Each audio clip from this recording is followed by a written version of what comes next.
Billy, Mary e Fred, a família Marvel, participou da série animada Batman, Os Bravos e Destemidos. E você sabia que essas participações são, vamos dizer assim, honestamente falando, uma das melhores homenagens aos acólitos de Shazam de todos os tempos? Doideira, né? Então, fica comigo e conheça os principais detalhes dessas participações, easter eggs e muito mais. Isso porque, você sabe... Você está na Pedra da Eternidade.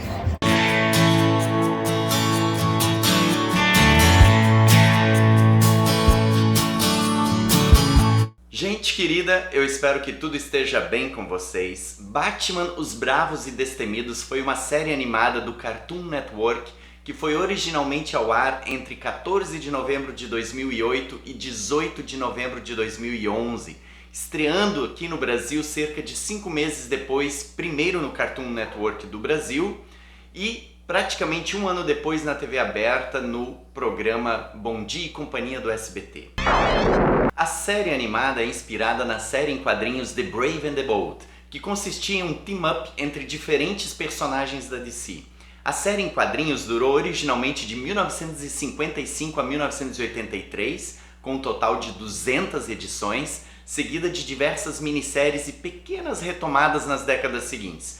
Agora, se a série em quadrinhos trazia sempre personagens diferentes se encontrando, a série animada foi centrada no Batman, ou seja, o encontro do Batman e seus amigos e suas amigas. Homem elástico, confere. Caçadora, confere. Arqueiro verde, confere. Conferido, todos presentes. A série animada também rendeu um follow-up nos quadrinhos de 22 edições e uma sequência de mais 16 edições e um spin-off, por assim dizer, com um team-up com a turma do Scooby-Doo em 2018. E antes que você pergunte, sim, a família Marvel apareceu nesses quadrinhos derivados da série animada também. E a série animada teve ao todo 65 episódios, sendo as duas primeiras temporadas completas com 26 episódios cada e a última com 3 episódios. Os episódios eram estruturados com um teaser, um tipo de história curta estruturada no meio da ação, seguido da vinheta de abertura e da história principal do episódio. O teaser era uma história aleatória sem conexão com a história do episódio, salvo assim exceções bem pontuais. Não se preocupem, deixem ele comigo.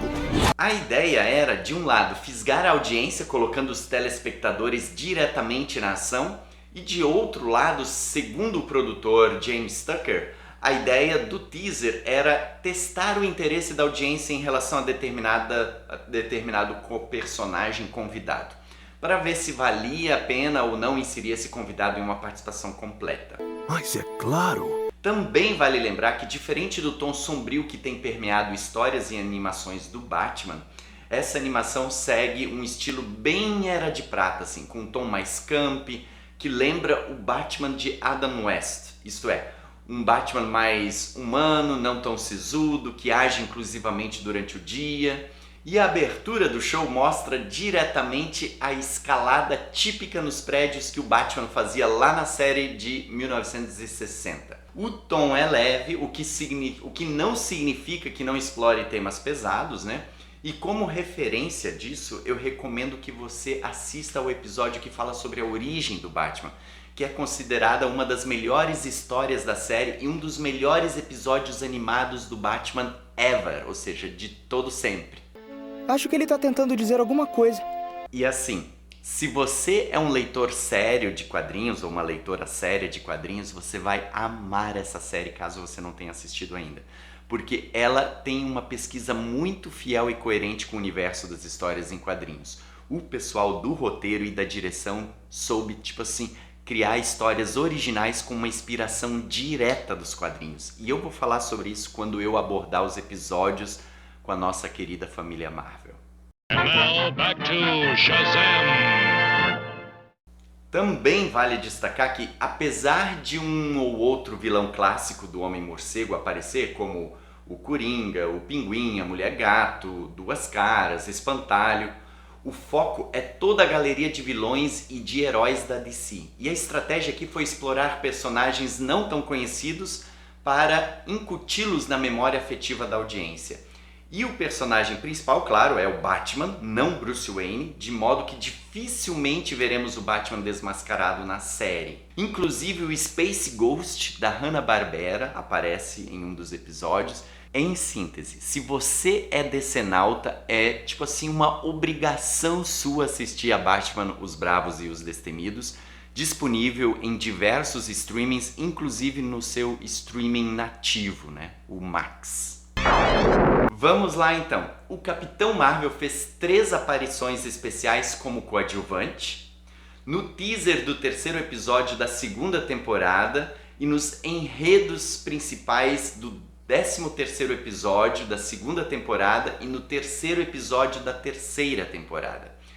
E a parte dessas participações especiais, o Capitão Marvel aparece pela primeira vez no 10º episódio da 2ª temporada, é um episódio intitulado O Poder de Shazam, e a família Marvel dá as caras no 26º, isto é, no último episódio da 2ª temporada em uma história intitulada O Malicioso Senhor Cérebro. E nas séries em quadrinhos que ampliam o universo da série animada, Capitão Marvel aparece como coadjuvante na edição de número 13, em uma história muito parecida com a que acontece na série animada e como personagem principal, então, na edição de número 5.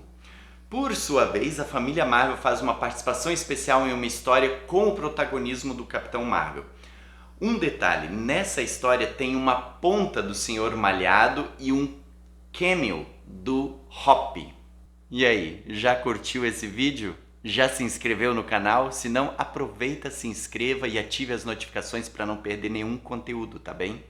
E se você já está inscrito, que tal se tornar membro do canal e colaborar com a produção de conteúdo? Tem recompensas bem legais, é só clicar no botão aqui, Seja Membro. Mas é claro! A primeira história surge no 10º episódio da 2ª temporada e se chama O Poder de Shazam. A história começa com o Dr. Sivana e seus 2 filhos, o Júnior e a Geórgia, atacando a torre de transmissão da rádio Whiz, que o dublador, o narrador, né, soletra, e ele fala assim, na estação de rádio WHIZ. O plano do Dr. Sivana é paralisar todas as transmissões da Terra. Batman chega para pôr um fim ao plano diabólico e mais adiante, em um orfanato, Billy ouve a rádio e fica sabendo do ataque de Sivana. No orfanato ele sofre bullying de outros 2 meninos internos. A responsável chega, culpa Billy e pede que ele deixe o quarto arrumado. Ele então se transforma e já deixa o quarto todo arrumadinho. E aí é interessante porque é a introdução do personagem para quem eventualmente não o conhece, já fica sabendo mais ou menos quais são os seus poderes, como acontece a transformação e etc e tal. Na sequência ele chama então a tia Minerva, que é a pessoa que cuida do orfanato, e mostra o quarto todo arrumado e pede a sua liberação. E enquanto os 2 filhos de Sivana estão mantendo Batman ocupado, Sivana continua com seu plano. Capitão Marvel aparece para ajudar Batman e vai atrás do Dr. Sivana, que o prende em uma jaula de energia. O Capitão se destransforma para passar pelas grades como Billy Batson, mas a transformação não funciona porque a antena atuou como um tipo de para-raio e a energia do raio mágico vai para um recipiente preparado pelo Sivana. Tudo já fazia parte desde o início. E aí o Dr. Sivana foge após ter alcançado o objetivo. E o Batman acaba então liberando o Capitão Marvel da jaula. E aí é interessante porque a ideia de Sivana é identificar a frequência da energia do raio mágico para convocar Adão Negro do seu exílio. O plano dá certo e Sivana consegue ajudar Adão Negro a encontrar o caminho da Terra depois de 5.000 anos exilado. Adão Negro chega ao QG de Sivana e os 2 arquitetam um plano. No orfanato, Billy lamenta não ter uma família e é importunado pelos 2 bullies até que Batman chega. Na sequência, Batman e Capitão Marvel vão até o centro da cidade enfrentar o Adão Negro, enquanto que a família Sivana observa de longe e atira um rastreador no Capitão Marvel. Depois disso, claro, Adão Negro finge ser derrotado e foge, porque todo o plano reside em encontrar o Mago Shazam.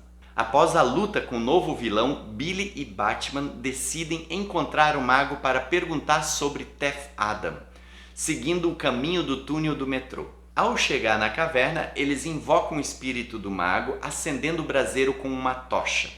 O mago conta a história de Teth Adam de acordo com a mitologia clássica, de que Teth Adam foi corrompido pelo poder e o mago o enviou para a estrela mais longínqua do universo, né? Que é a história básica que está lá em The Marvel Family número 1.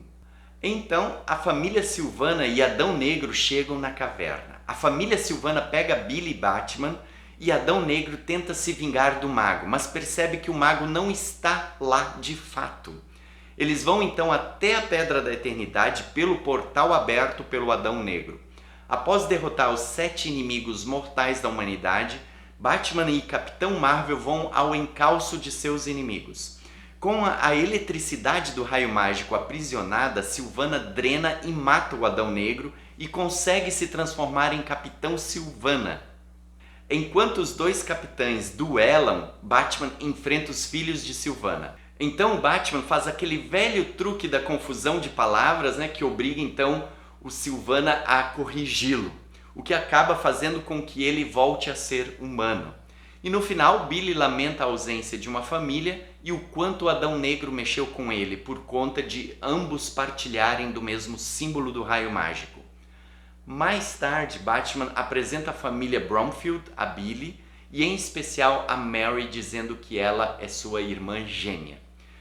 E assim acaba a história. Gente, essa é uma história muito divertida e um deleite para qualquer fã, porque tipo assim, tem muitos easter eggs, muitas referências, super, hiper, mega bem construídas. Vamos às principais referências e aqui eu quero saber quantas e quais você acertou ou identificou na trama, tá? Partindo do pressuposto também que você deva ter assistido a esse episódio na íntegra, tá? Porque aqui eu resumi ele bem, tá? Bem resumidinho mesmo e lá no streaming, então ele tá na íntegra. A minha sugestão é que você assista lá e depois tente identificar e talvez retome esse vídeo, não tem problema algum, tá bom? Ou se não, se você quer ir direto aqui saber quais são as referências, continua aqui no vídeo, já que eu vou contar agora. Tô esperando. Então vamos lá. Primeira, o nome do episódio é uma homenagem à fase de Jerry Ordway durante a década de 1990, o poder de Shazam. Segundo, na história, Billy Batson possui um cordão com seu coração partido que é a referência direta à história de origem da Mary Marvel, inclusive do fato de ser irmã gêmea de Billy. Terceiro, o plano de silenciar as radiocomunicações é muito parecido com a estratégia de Sylvana na história de origem, lá na Wiz Comics número 2. Quarto, a história do Adão Negro de estar em uma estrela distante e depois morrer de idade avançada é parecida com a sua história de origem em The Marvel Family número 1, e foi o que eu já tinha falado lá antes. Quinto, o Capitão Sylvana é uma homenagem à história publicada em DC Comics Presents anual número 3. Sexto, o desfecho com o Batman falando a palavra mágica errada é similar com o que acontece na história de The Marvel Family número 1. Sétimo, o locutor da rádio é Tom Tyler, a primeira encarnação do nosso herói mágico. Oitavo, a responsável pelo orfanato é a Tia Minerva, uma das vilãs mais recorrentes do universo de Shazam.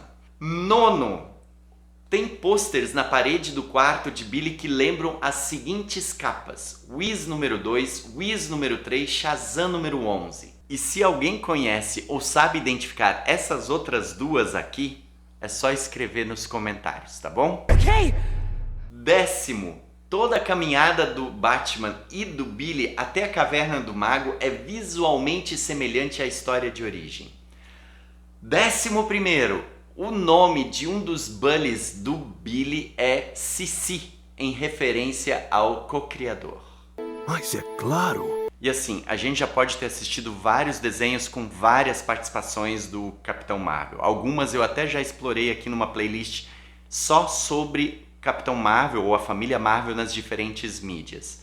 Mas essa história, sem dúvida, é a que traz mais referências em uma homenagem bem sincera a toda a mitologia construída lá no tempo da Fawcett e na primeira fase assim, da DC. Assim. É uma bela e uma justa homenagem mesmo. And now back to Shazam! Muito bem, vamos para a segunda participação, agora envolvendo toda a família Marvel. Em O Malicioso Senhor Cérebro, 26º episódio da segunda temporada, a história começa com Batman enfrentando o Dr. Sivana e a Sociedade dos Monstros do Mal. Eles estão cometendo roubos estratégicos para montar uma máquina da morte. Dr. Sivana está com uma arma que encolhe objetos e pessoas. A Wiz agora é uma rede de TV e chega junto com o reforço da polícia no local da ação. Em outro canto da cidade, Billy, Mary e Fred estão em casa, né? E essa é possivelmente a casa dos Bromfield, que foi a família que acolheu Billy. Lembrando que os Bromfield nos quadrinhos são bastante abastados, né? E por isso a casa é grande e espaçosa. E Fred faz as vezes no episódio de explicar a origem da família Marvel. E juntos eles salvam um jornaleiro dando-lhe superpoderes. Pois bem, eles veem na TV a notícia do ataque da Sociedade dos Monstros do Mal e vão ajudar o Batman na batalha. Sivana saca sua pistola especial e lança o convencionalmente chamado Raio da Juventude contra os heróis. Mas é o Batman, tadinho, né, que toma a rajada. Júnior quebra a pistola e a Sociedade foge em um foguete, deixando Batman rejuvenescer gradativamente. No QG do Mal, os vilões discutem e há uma disputa entre o Senhor Cérebro e o Dr. Sivana pela liderança do grupo. Democraticamente, o Senhor Cérebro assume a liderança e ameaça acabar com a família Marvel. Na residência dos Bromfield, os heróis estudam um jeito de desvendar o plano dos vilões, ao passo que precisam lidar com um Batman cada vez mais jovem. Eles conseguem interceptar um roubo dos vilões e Senhor Cérebro usa sua estratégia para desarticular a família Marvel, manipulando a mente dos acólitos de Shazam e fazendo com que eles ofendam uns aos outros. O plano dá certo e os vilões conseguem a peça final para o seu raio da morte, enquanto que a família Marvel briga entre si. Daí tem uma parte super fofa na história, com todo mundo triste, brigado entre si, e o Batman tentando assim de um jeito bem coerente para a idade, né? Por meio de desenhos, reunir a família novamente. O que não deixa de ser assim uma escolha criativa muito interessante, porque é justamente por meio de desenhos que as crianças expressam seus medos, suas frustrações, suas alegrias, né? Suas angústias. Então é uma escolha bem interessante para a construção da narrativa. Enquanto isso, a Sociedade dos Monstros do Mal conclui seu raio da morte e Sivana tenta dar um golpe no Senhor Cérebro, mas o raio da morte o agiganta e ele começa a destruir a cidade. Batman tenta detê-lo até que a cavalaria Marvel chega. Batman consegue inverter o crescimento do Senhor Cérebro e depois a família Marvel usa o mesmo raio para fazer Batman retornar ao tamanho normal. Então, gente, igualmente é uma história muito divertida que desenvolve o tema da família, que, diga-se de passagem, também foi pauta na outra história, né, O Poder de Shazam. E a história também brinca com a diferença entre ser adulto e ser criança. Claro, aqui com uma certa liberdade criativa, né? Porque às vezes parece que o Batman só rejuvenesce fisicamente, ora intelectualmente, enfim. É uma história bem interessante e, claro, a história mantém a coerência entre os elementos clássicos do universo ficcional de Shazam, como o fato de Fred ser um jornaleiro, a relação entre os três personagens, a diferença de faixa etária ou tamanho durante a transformação, né? Enfim.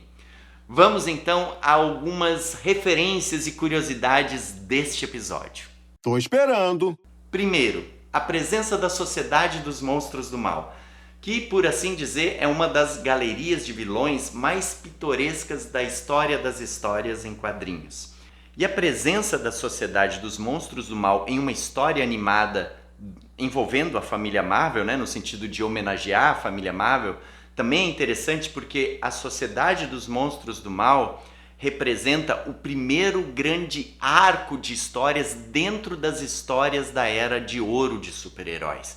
Então, só para puxar aqui um pouco da memória, era muito comum na década de 1940 as histórias terem início, meio e fim na mesma edição, com raríssimos e muito pontuais casos de intervenção, de crossover entre uma revista e outra ou de uma continuidade em uma outra edição.